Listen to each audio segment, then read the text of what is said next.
À la fin du mois de juin, ils étaient 51 millions à posséder des titres du marché A. La plupart de ces investisseurs n'ayant que peu d'intérêt pour les placements à long terme, Jiang Wei est l'un de ceux-là. En tant qu'investisseur ayant déjà connu le krach de la bourse chinoise en 2008, il affirme avoir eu un pressentiment avant l'éclatement de la bulle.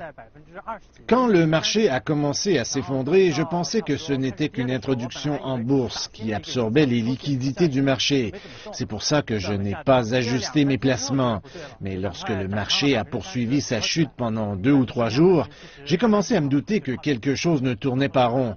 J'ai réduit mes placements de 30%, mais il en restait 70% bloqués. Il ne me restait plus qu'à faire le mort. Le 12 juin, le SSE Composite Index, l'indice de la bourse de Shanghai, connaissait son niveau le plus haut.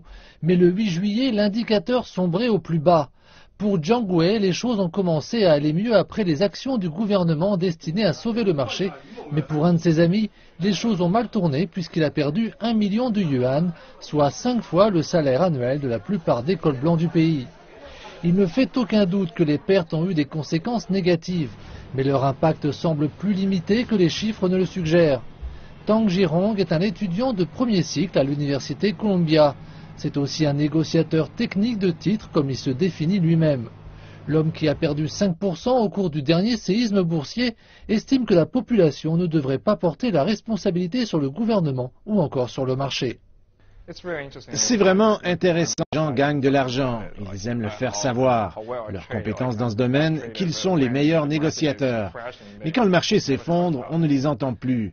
Ou quand ils en parlent, ils évoquent le gouvernement et se plaignent du marché. Ils ne s'en prennent jamais à eux-mêmes. Mais peu importe qui endosse la responsabilité, de nombreux investisseurs chinois n'ont pas manqué d'humour face à leurs pertes et à la baisse du marché.